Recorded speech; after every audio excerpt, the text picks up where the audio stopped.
evening, I want to take you on a bit of a journey to the Pantanal, which is South America's great wetland. Arguably, well, it is the largest tropical wetland in the world and one of the great wildlife spectacles for those lucky enough to visit it. So where is it? It's located right bang in the center of South America. The geodesic center of the continent is about 40 kilometers to the north edge of the Pantanal. But in the same, and right on the boundary of the catchments between the Amazon basin and the Paraná basin. So if you look on the right-hand map on the screen, the big pale blue area in the top of South America is the Amazon basin. This is a map of the watersheds of South America. And then the bright green to the south of that is the Paraná basin, the left portion of which is known as the Paraguay River, and that's the basin that drains, that forms the Pantanal. So it's there just south of the Amazon in the heart of South America.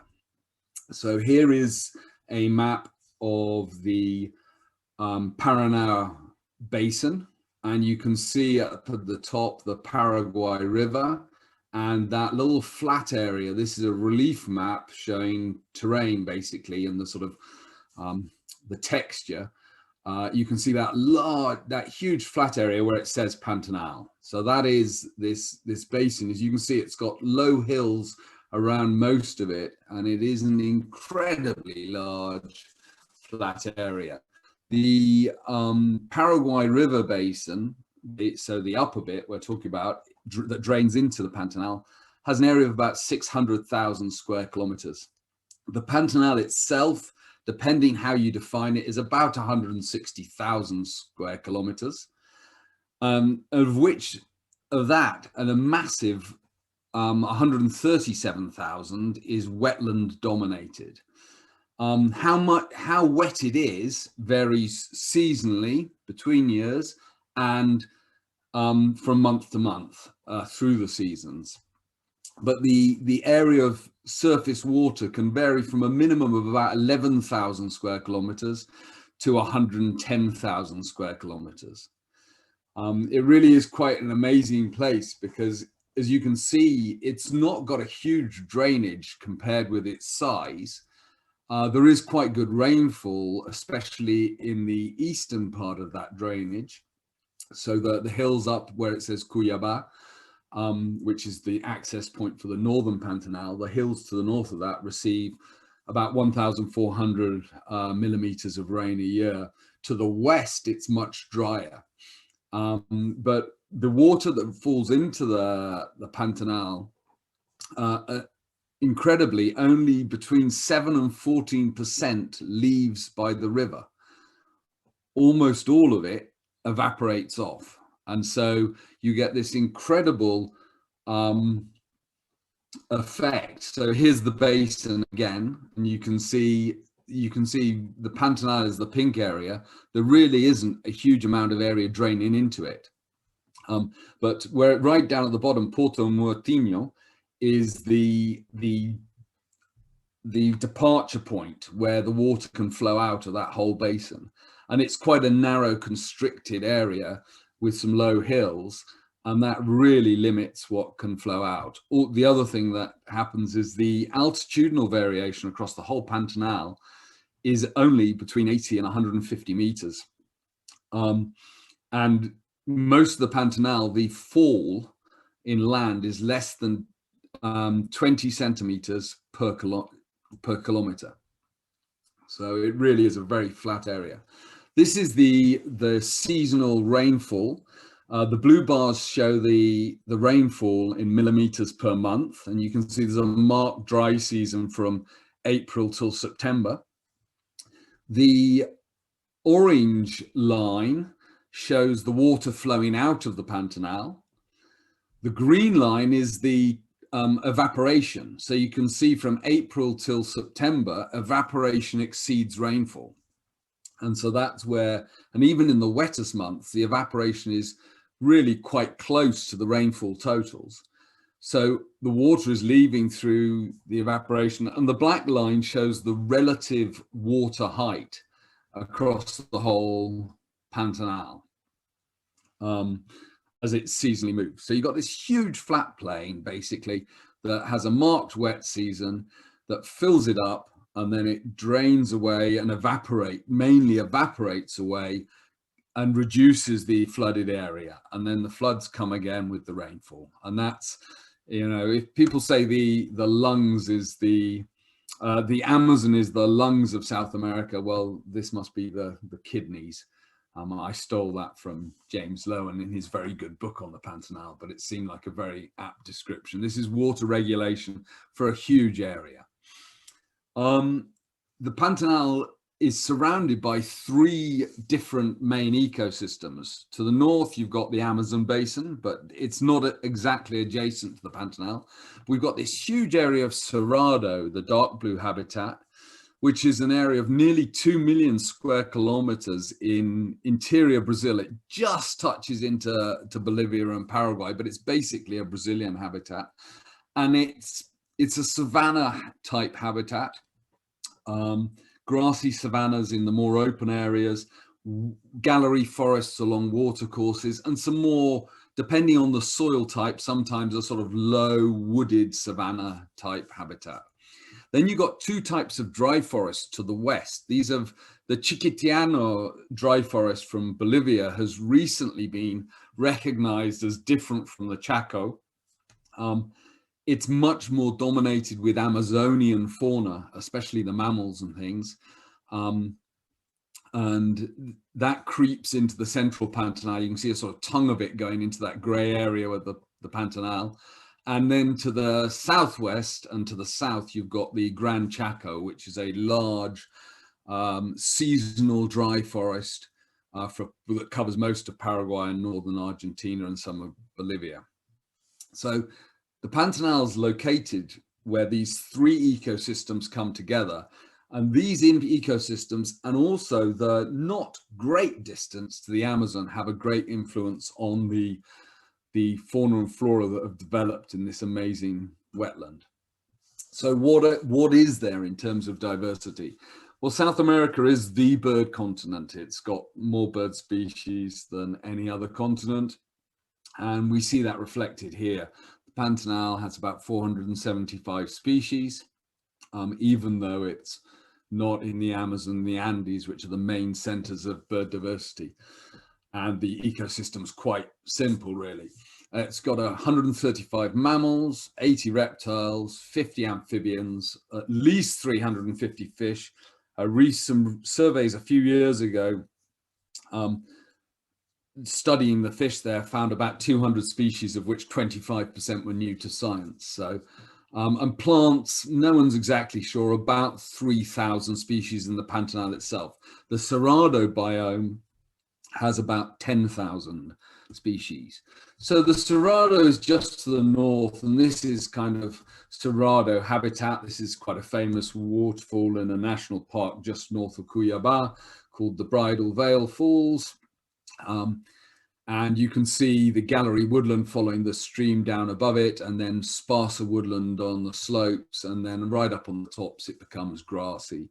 And this is a great place to combine a trip to the Pantanal and this habitat. A lot of birds around the edge of the Pantanal, and they creep in, many of the species. So you can find things like the endemic Caatinga puffbird.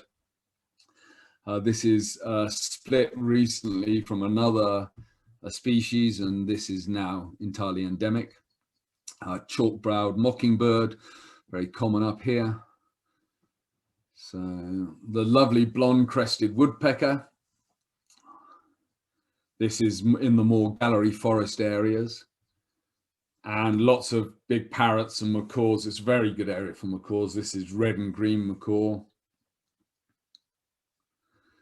Also birds like burrowing owl, which you don't tend to see in the Pantanal, even though the habitat looks superficially perfect for them in the dry season.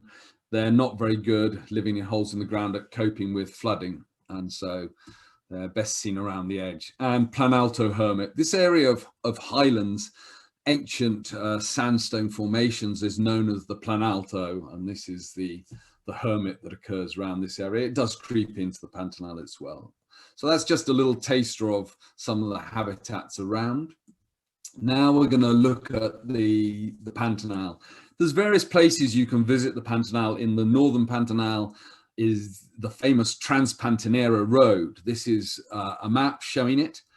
The north end there is a small town called Poconé, and it goes all the way down to Porto Joffre, at a river in the center of the Pantanal. And that's the southern end of Mato Grosso state. To the south of that river is Mato Grosso do Sul. The idea originally of this road was to go all the way across the Pantanal, but they never built the bridge across the river there, and that's where it goes to. And this is a famous road and a very good way to see the Pantanal. There are other areas in the southern Pantanal that you can fly into in light aircraft or travel into on rough tracks, some areas where there are other lodges, etc. But today I'm going to focus on the northern Pantanal because that's where most people tend to go, and it's where I've been most. I have been in the southern Pantanal a couple of times, but the north is where you tend to visit. And so this is a very famous road. This is the start of the road, the Transpantanera. It's an unpaved road. This is the famous gate at the start. You can see the Rufus hornero nests on the sign, the small sign up to the left. Rufus hornero is one of the oven birds, or it is the definitive oven bird, and those are the oven bird nests. And once you reach this, you can see fences, and you often see cattle and things. This is what the road looks like. There's 125 bridges along its route, some of which you sometimes have to get out and move planks to make sure you can get across safely. They are slowly replacing these with concrete bridges, which I guess is good for road safety, but loses a little bit of the character. But fortunately, there's some good wooden ones still left. And it's easy to think that this is a sort of national park, and some of it is protected, but it's really a working landscape. This road is the access route for many people to the large cattle ranches down there, and the local people move around mainly on horseback and using trucks and things along that road, but a lot of their work is done on horseback, the pantaneros, rounding up mainly Cebu cattle, and it is a working landscape. 70% of the Pantanal is farmed, basically very extensively farmed in cattle ranches. And some of these can be staggeringly large. A few years ago, I was sent to evaluate a project in the southern Pantanal, or help someone who's struggling slightly with a project, and it was on a private cattle ranch. And I met the ranch owner, and he asked us to a barbecue, and I was talking to him at that barbecue that evening, and I said, well, how many cattle do you have? And he said, I don't know. And I said, how do you not know? He goes, well, we sell 1,700 a month and we don't run out, so we must have about 50,000. So that's the kind of scale. He didn't know to within hundreds of how many, or thousands, how many cattle were actually on the ranch, but he had a standing order for 1,700 a month, which he supplied. His parcels, his field areas were 100 square kilometers. And that gentleman reckoned he lost 50 cattle a month to jaguars, but it didn't matter because they mainly took the sick ones. So, which he left behind as they moved them from one pasture area to another. So it is on a scale of farming we can't even imagine here, but it is a working, living landscape. As you go down the road, you see this is a kind of typical scenery. You've got large open areas, which in the wet season will be flooded. And you've got tiny little, slightly higher areas upon which trees grow. So this is a piuva tree, which is kind of the tree of the Pantanal, bright pink flowers. Unfortunately, this one's just going over, but I put this photo in rather than a really pink one because you can see it's full of large blue parrots. This is hyacinth macaws, the world's largest macaw. globally threatened species, and the Pantanal is the place to see them. 90% of the population is in the Pantanal, where they feed on on fruits of a certain palm. You also see amazing wetlands along the road, because they've raised the road up so that in the wet season, most of the time, it's still passable. There's usually a couple of months a year when it is underwater. So they've got borrow pits along the road. And as we visit in the dry season, the wildlife is concentrating in these borrow pits as the plains have stopped being flooded as much, and only the deeper depressions are full of water. And if you look here, we've got a lot of great egrets mainly. And if you look behind, there's an incredible number of Yacaré caiman. This is a Yacaré caiman taken from one of the bridges looking down. And this is the biggest congregation of crocodilians in the world. And sites like this are not uncommon. They're almost exclusively fish eaters, and they're gathering with there's a snowy egret behind to the right, and I suspect great egrets at the back, gathering on these, as the waters concentrate in these areas, the incredible density of fish that are trapped, they all gather to take advantage of that.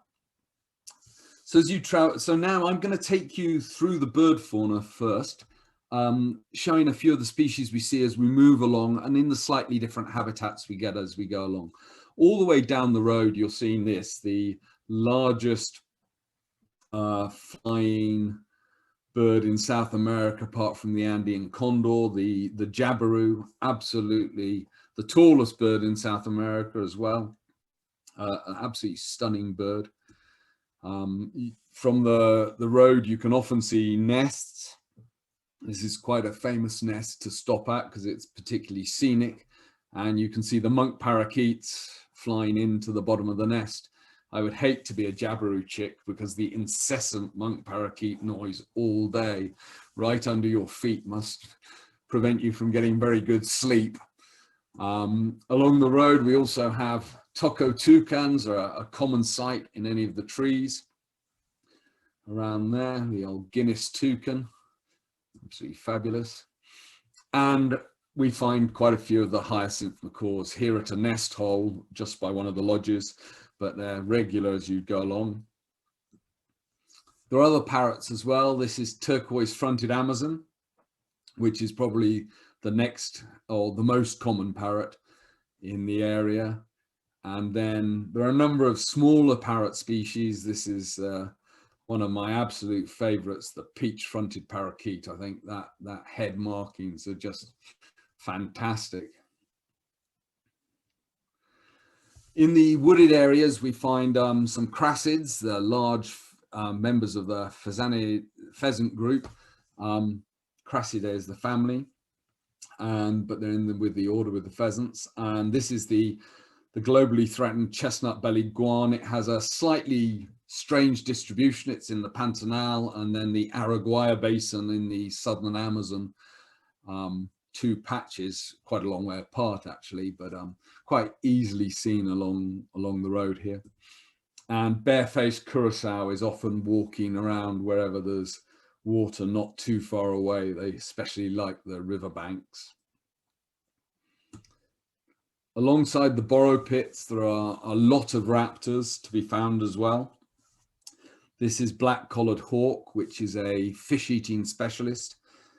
It's got it's got a very curious kind of call. It goes a sort of whining noise, and it has, because of that, it gets a lot of very entertaining local names like Complaining Old Woman and things like that. No, absolutely spectacular bird that is quite easy to see along the road there. Yeah, more jabberus, some of which become very, very tolerant of people. They'll come in if you're near the water and come right close. Also along here, huge numbers of woodstock, often hundreds in view at one time, as you see these wetland areas, as well as good numbers of roseate spoonbill. and lots of snail kite that are eating the big apple snails, the Palmacia snails. Here's a nice male with the red eye and the incredibly good hooked beak for extracting snails. And here's an immature in flight, showing the distinctive tail bands. Another common raptor along here is the great black hawk.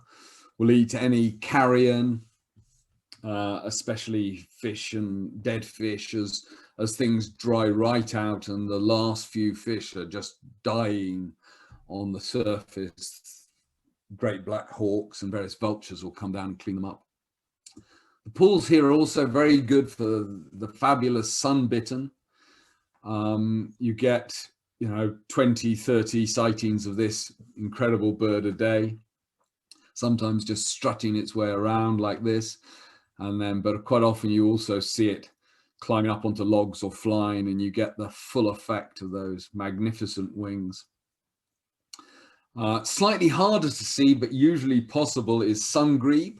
This stays on the sort of more flowing waters and larger lakes, especially those with overhanging vegetation, where if you're lucky, you can get to see one out with those incredible stripy feet. I'm not sure I know of another bird that has stripy feet. Absolutely brilliant. The area is heaven for the herons. We've already seen great egrets and snowy egrets.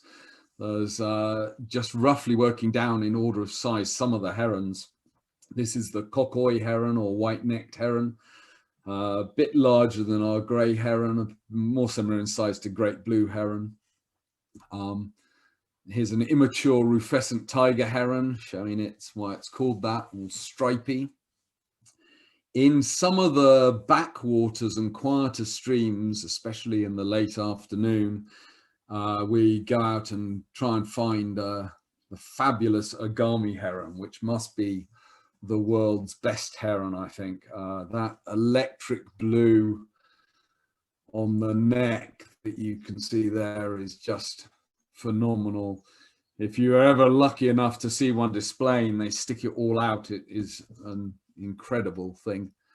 Another one of my favorite herons is the capped heron, which I think is a slight disservice. I always thought it should be called something like butter-colored heron or something like that. Capped heron. So many have a cap of some sort. Quite a shy heron, found widely across the Amazon basin, but also here in the northern Pantanal. Striated heron is very common in the vegetated areas. One of probably the most common after the egrets of all the herons. There's a couple of big lakes that we go out on, and you pole around in the receding waters, and you can look. This is Lake Puva, and here you can find birds like least bitten in the mats of floating vegetation in the middle. And if you're very lucky, the Corey's least bitten. This is a very rare cinnamon morph of least bitten. It was originally described as a separate species from the first skins were taken up near Toronto, where it wasn't that uncommon, but it was so in demand, they seem to have almost exterminated it was a new species, and they collected it out. And since then, there have been very few sightings in North America. There are the odd one. There was one a few years ago in Colorado, but the place to see it now seems to be the Pantanal, although I've only ever seen it twice in 7 trips. I've had one gentleman on one tour who came especially to see this. This was his target bird to try and see on the trip. And then, if you're very lucky, the world's smallest heron, the absolutely incredible zigzag heron, Zebrulius undulatus. So it's got its common English name starts with a Z, but also its scientific name. Largely nocturnal. Will be active in the day. Obviously, this photo was taken in the day, but tends to be quite shy and retiring in the day, if it is active, in dense overhanging vegetation along little backwaters.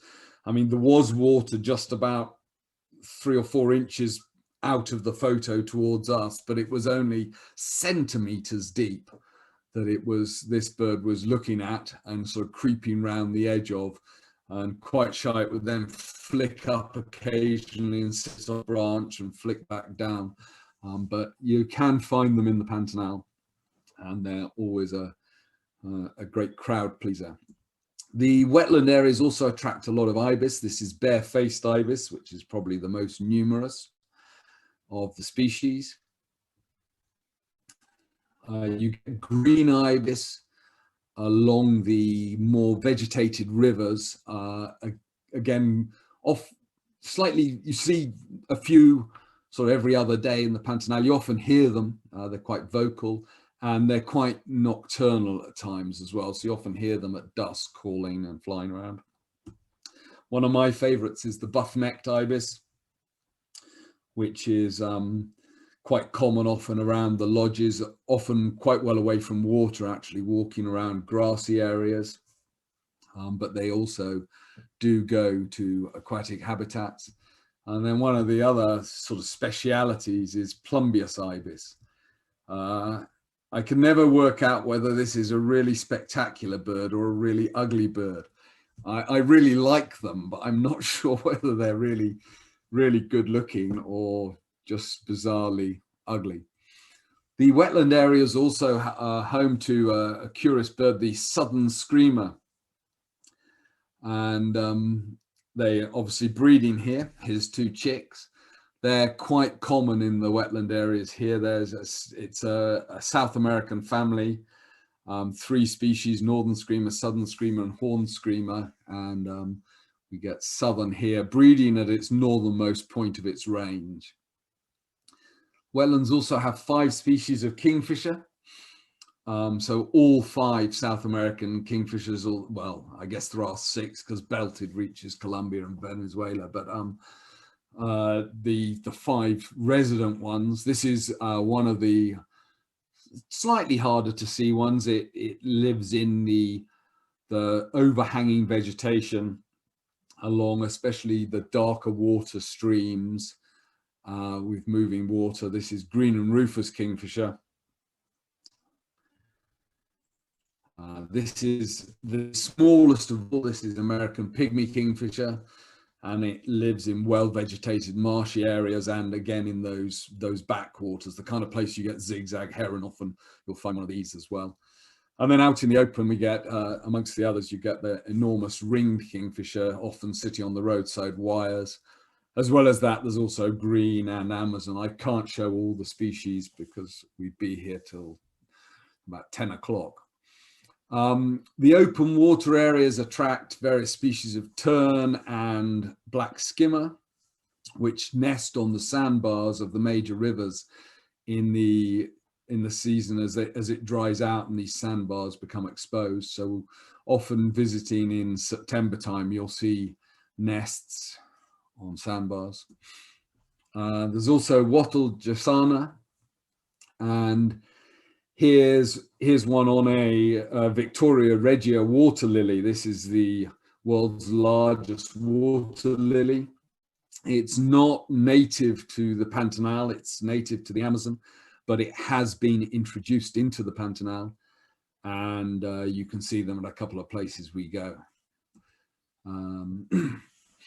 So the wood-rail, grey cow wood-rail as it's called now, grey neck wood-rail, is quite common around the wetlands. This is probably the most common of the rails and crakes, though there are a good number of species to be found here. Those floating marshes where we saw the least and the Corey's least bitten are particularly good for some of the crakes, and you can often get grey-breasted crake there on those mats of floating vegetation. And if you're really lucky, the rare and tiny yellow-breasted crake, which is one of the hardest crakes to see in South America. So quite widespread, but very easy to overlook, very curious.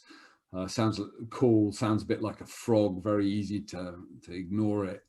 And it is tiny, and it's in quite dense, tall vegetation on floating mats usually. So along the rivers, we also get pied lapwing, also breeding in the dry season. Fantastic bird. Oh, sorry, there's the adult wattle jacana. I wonder where that had got to. Slipped away. And the marshy areas also have yellow-chinned spinetail quite commonly, living in the vegetation above the water. And then one of the other great birds that occurs in those marshy areas and along the wetlands is the fabulous black-capped Donacobius. This is a bird that's been a bit of a taxonomic enigma for many years. It's been shunted around from wrens to mockingbirds and things. Now it's in its own family, and genetics have finally shed light on its affiliations, etc. It really is a fabulous bird, usually in pairs, and they do these incredible duettings with these yellow throat sacs inflating, very raucous, loud noise. Along the edge of the watercourses, you get the dark water tyrant. Sorry, black-backed water tyrant. Sorry about that. Common along the watercourses here, and this is a migrant from further south that's coming up here. In the dry season is the austral winter, and so a number of species have come from further south. The better marshed areas have the fantastic scarlet-hooded blackbird, a real speciality of the marshes there. It's in sort of vegetation 5, 6 to 10 feet tall, often papyruses and things, and sometimes a bit tricky to find and see. The views from the Pantanal road gives you the elevation to see across these extensive marshes. Also, orange-backed troupial favors these water edge habitats as well. It's a good area for other birds of prey.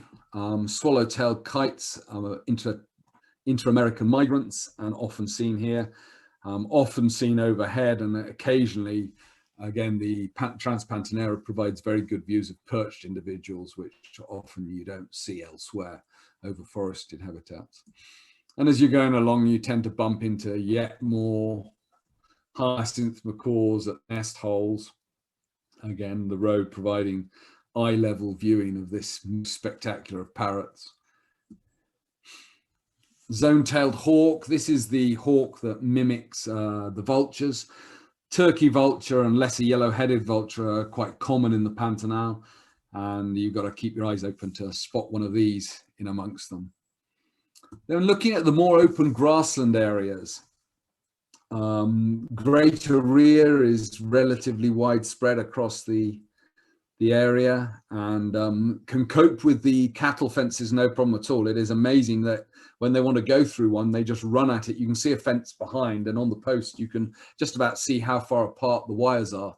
They run at it, and somehow the head goes through first, and this sort of body and legs and feathers going everywhere seem to follow through, and they don't even really break stride as they go through them. The grasslands are also home to whistling heron, and this is a bird that you can see at water, especially the drying out pools, but it's often well away from water, striding around in the grassland and feeding on lizards and small snakes and things like that. The short grassland areas have a lot of, obviously, cowpats on, and occasionally some of the cowpats aren't cowpats. They look a bit like them from a distance, and it can be Nakunda nighthawk.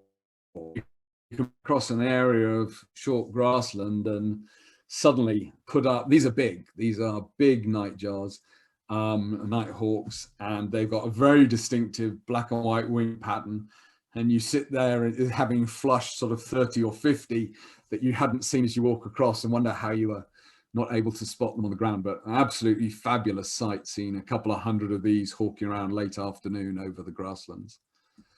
Another fantastic bird that's out in these grasslands is the red-legged Seriema. It's again its own family with just one other sister species, the black-legged Seriema, which occurs in the Chaco mainly. But you only get the red-legged in the Pantanal. It's the evolutionary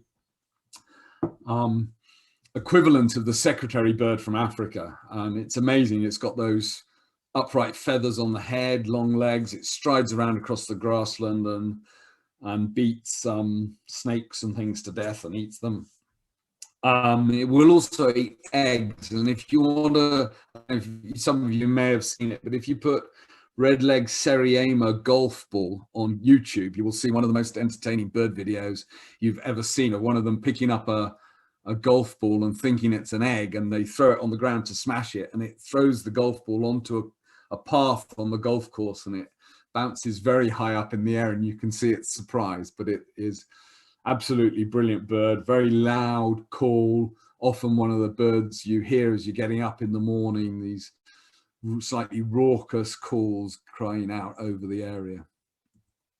Grassland also has obviously a lot of seed-eating birds here. Grassland sparrow, a bird with a slightly strange disjunct distribution. One of my favorites is the Wedgetail grass finch. Often quite tricky to find because you need to find it in areas of tall grass, which often with the cattle grazing, you know, the areas of tall grass can be quite scarce. There's a lot of doves here. The beautiful scaled dove, one of the most common. Picui ground dove, a southern migrant to this area, quite common some years and slightly less common other years. There's another wedge-tailed grassfinch. I wonder where that picture went today. Sorry about that, but always nice to see another wedge-tailed grassfinch.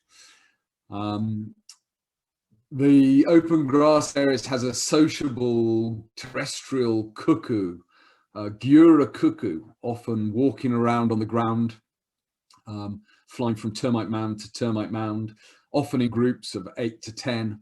They'll sit on a fence all lined up or a branch all lined up. They're absolutely fabulous birds, great characters of the plains. Campo flicker, another common bird in the open grasslands. And then staying with the woodpeckers, you've got scattered trees here. Here's white woodpecker. Again, it's a social bird, often in groups of 5 or 6 family groups. And it occurs in the edges of the gallery forest and scattered trees out in the grasslands. Here you also find narrow-billed woodcreeper. This is one of the New World wood creepers, the Dendrocolaptidae, part of closely related to the ovenbirds. And there's a number of species here. This is probably the most common one. One of the more sought after ones is the rather fabulous red-billed scythebill that has really got quite an amazing bill on it. This is a common noise, but slightly more tricky to see. This is the grey-crowned cachalot, which is an ovenbird in the area that occurs at the woodland edges and feeds on the ground quite often. There are a number of ovenbirds here. The ovenbirds is a great radiation in South America. Rufus-fronted thornbird here at the top of its nest. You can see what's called a thornbird. They build these absolutely incredible nest stacks, which have an opening or two in there, and it's to avoid predation from snakes and hawks and things, because then you're not quite sure where to go in. And quite secretive little birds at times, but will come and sing from the top of these impressive nests to attract a mate. There are 2 species of thornbird here. Here's the greater thornbird, which is slightly less common than the Rufus-fronted. And a bit more striking with the big yellow eye. So black-fronted nunbirds, a common noise in all the gallery forests, common bird and common sound, occurring in pairs or family groups, sitting still. It's a type of puff bird and dropping to the ground and predating lizards and large insects, katydids, etc. There are more woodpeckers. This is the white-fronted woodpecker. This is one of the birds that's really a Chiquitiano forest speciality. It occurs to the west of the Pantanal and just creeps into the sort of the area that most tourists visit in a couple of places. It's a very sought after species. I think it's one of the best looking woodpeckers out there, and it drills little holes and takes sap and also stores food, a bit like a hybrid between an acorn woodpecker and a sapsucker. So quite an interesting bird. The gallery woodlands are also very good for finding roosting potus. This is the great potu, which is quite common in the Pantanal. You hear their fantastic call at night, a sort of roaring growl, and searching for them in the daytime, you can often find one in these dry woodlands. They're probably quite common here. You also can find the common potu. This is or grey potu. This is one of those that's actually a nest site. And as you're wandering around these woodlands, you see yet more of the hyacinth macaws here in the palm tree that they tend to feed on. They'll often come down onto the ground to get the fallen palms, fruits, and they'll eat those. There are hummingbirds in the Pantanal, but not a huge number of species. Probably the most common is this one, a glittering bellied emerald. But there are a number of species there. You'll have heard recently about the fires in the Pantanal last year. There were terrible fires. This was actually from a few years before. Those are those palm trees that, so you can see they're not very tall, but the fires, although tragic for the ecosystem, do give very nice sunset pictures, but are a major worry for the ecosystem. The sunsets are always pretty good because of the dust as well from the cattle ranches. Rusty-backed ant wren, another common bird in the drier forest areas, the slightly more elevated forest areas. Sorry, I did have a slight problem. There's another great potu. I thought I'd lost that picture. I couldn't see it, so I put another one in. Anyhow, so that's the sort of what you see as you travel down the Transpantanera. Reaching the southern end, you can just see the road coming in here on the left side of the image to reach the river, and that's the little town of Porto Joffre, and that's the end of the road. And there's an airstrip there, so some people fly back, but most people drive back because you get 2 goes at the road. But what you do now is you take to the rivers, and you've got a complex of rivers here that come together. If you look in the center of the image, you can see 3 different river systems coming together.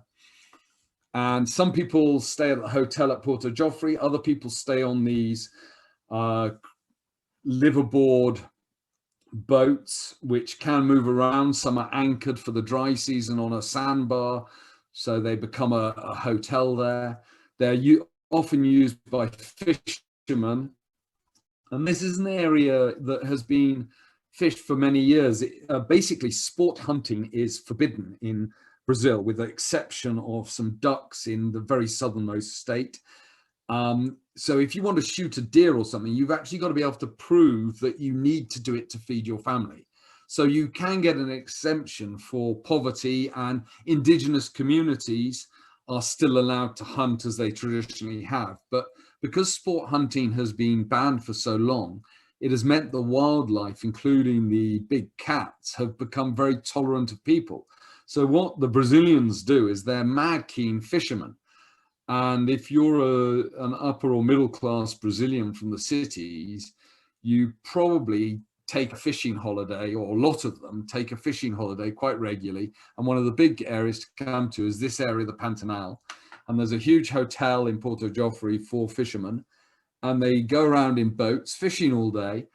And so the wildlife has become very tolerant of them. So there's this system, this area of, it's a reserve. Fishing is allowed still within part of it.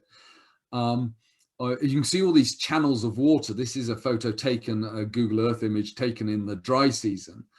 And all these big plains that would have been underwater in the wet season are now dry. So all the wildlife concentrates on the riverbanks.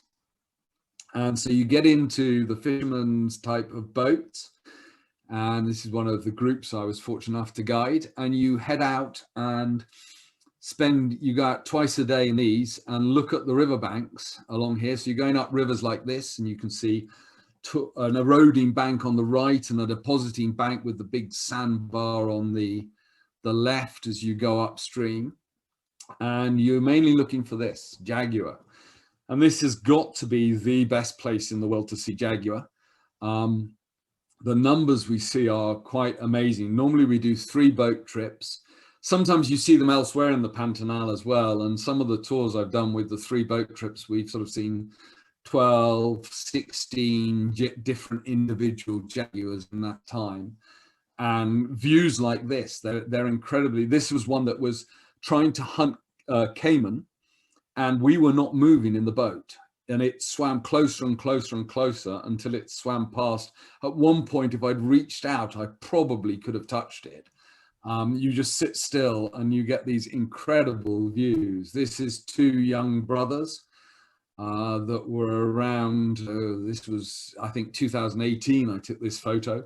And I saw them again in 2019, though they were separate. You can tell the jaguars apart. The researchers look at the pattern of spots between and just above the eye. That area there, which is slightly brighter yellow, you look at the spot pattern on that sort of patch, and you can do individual identification. And you get to spend quite a good amount of time watching them, often doing nothing like most big cats, sometimes wandering about, thinking about doing something. Cruising from one area of their territory to another. Sometimes they're in the vegetation, sometimes they walk across the beach because they just don't mind the people at all, and sometimes trying to hunt. And they're particularly concentrated in this area. I have seen a couple of hunts, but they're trying to hunt often caiman. This is the Jacare caiman, which is very common here, as we saw before, and along these rivers as well. They'll also hunt capybara, the world's largest rodent, here with a giant cowbird on its back. The giant cowbirds are often on them, and they pick off the ticks and other ectoparasites. Often on the sandbars at this time of year with small young. And again, very tolerant of the boats because they're so used to them. The jaguars will also hunt marsh deer. Here a female, and here a stag. Really spectacular deer, and it's got very well developed feet to be able to walk on the swampy vegetation. Their feet spread right out. In the slightly along the rivers, but not in the marshy area, you get red brocket deer. And in the drier areas, you also get grey brocket deer. We're now going to have a look at the mammals as we move through. Quite a few Brazilian tapir here. Jaguars will try to take them. It's pushing it slightly for them to take an adult, but it has been known. The jaguars of the Pantanal are the largest jaguars known anywhere in their range. They can weigh, I have a friend who's a Brazilian vet, and she caught one to put a radio collar on it, and it weighed nearly 250 kilos. So we are talking a lot of cat. The area here with the rivers is also a very good area to look for the world's largest otter, the giant otter. This is, in my opinion, the best animal on the planet. They are extremely entertaining. voracious predators. They need to eat 3.5 to 4 kilos of fish per day. They live in family groups of 4 to, I've seen 16 together once, but 4 to sort of 10 usually. And they're very vocal. They're entirely diurnal. So they're an otter that you really can see quite well. And again, they've become quite habituated here because of the boats. And so you get to get some really good views of this spectacular animal.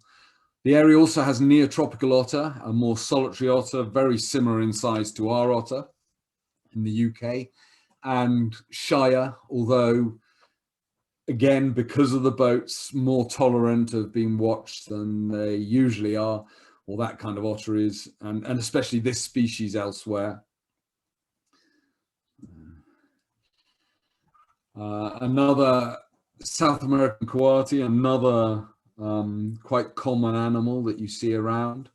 This is a solitary subadult male, and you also find these female-dominated groups, and they can be in big groups of sort of 20 or 30 individuals.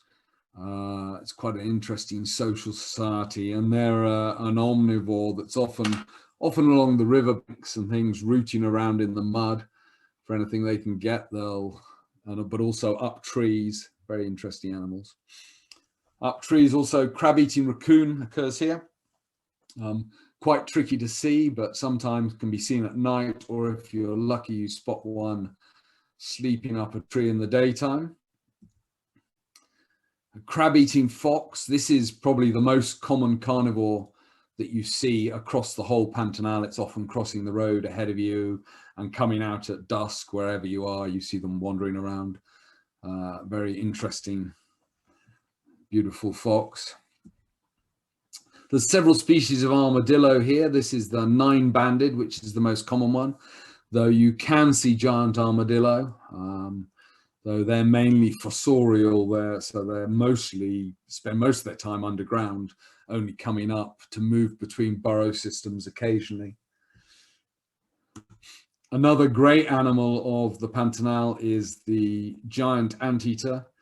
You also get a smaller anteater, the southern tamandua here, but giant anteater is really the most amazing one. And yeah, specialist in those big termite nests that occur in some areas of the Pantanal. But this one was walking through a bit of gallery forest just as we were going the other way. They've got quite poor eyesight, but relatively good sense of smell and hearing. And so if you're in the right direction, you stand still, they'll often walk quite close past you. Though you don't want to upset one, because those front claws, if they're threatened, they rise right up and swing the claws around like a sort of boxer. And even jaguars treat them with respect. The gallery forests are also home to a couple of primates. This is the male of black and gold howler monkey. The female is a very pale color. And then there's the capuchin monkey, which I'm not sure. The taxonomy on this is now very confused about which species it is. And I don't know quite what to call it. I mean, it's been called large-headed, horned capuchin. So I'm not sure what the latest change this year is on the name, but these are in the forests along there. We always have a big debate about it, and we consult various things on the tour and decide what we're going to call it that year, because it seems to be changing the taxonomy, and the Pantanal is a frontier between 3 different subspecies or species, and so you've got to try and work out which one you're seeing and what it's currently called. One of the other great things as you come back from the jaguar trips at dusk are the fishing bats over the river. This is just taken from the speedboat as we're whizzing back to the hotel. Just incredible densities of these greater, and I mean there were both greater and lesser bulldog bats. I think most of those look like graters to me, or fishing bats. There's also good reptiles in the Pantanal, as we talked about. This is, as well as the caiman, this is one of my absolute favorites. This is the Paraguayan lizard, which is basically a monitor equivalent, a slightly carnivorous, semi-arboreal, but also swims very well, lizard. And with luck, you can see anacondas. They're reasonably common, and we usually manage to find one somewhere. Sometimes you see them out and get a good view. Sometimes you see them like this with just a little bit protruding. That was a particularly big one, and it was quite an impressive sight. So there are poisonous snakes. This is one of the lance heads. This is Bothrops mori, which is the sort of Cerrado species of lance head that heads into the Pantanal. So I think I better, nearly done an hour, so I better start wrapping up a bit now. So just want to say that the Pantanal, although it's a great destination on its own, it's also perfect to combine with other places in Brazil. You've got Iguazu Falls to the south, one of the absolutely most spectacular new seven wonders of the world, where you can see, and it's Atlantic rainforest, so great birding as well as an absolutely spectacular waterfall. Or to the north, you've got the Amazon basin and a number of good lodges that you can access, where you can see more typically Amazonian birds like this ornate hawk eagle, spotted puffbird, birds like hoatzin, that several people who come to the Pantanal often say, oh, we're going to see hoatzin. They don't actually make it into the Pantanal. They are in the Amazon basin. They're not very far away, but they're not in the Pantanal, but they are north. Razorbill curassow, and people who are chasing bird families often make a trip up here and go for grey-winged trumpeter, one of the 3 species of trumpeter, and it's reasonably reliable. A lodge just to the north of the Pantanal here with a chick, and they're quite habituated to people again. So I think that's my time up. Unfortunately, I could have spoken for a lot longer and included a lot more slides, but I'm happy to take any questions. And if you want to know anything more about my work or contact me, that's my Twitter account, which is how I mainly now communicate, it seems, in this modern world. Thank you.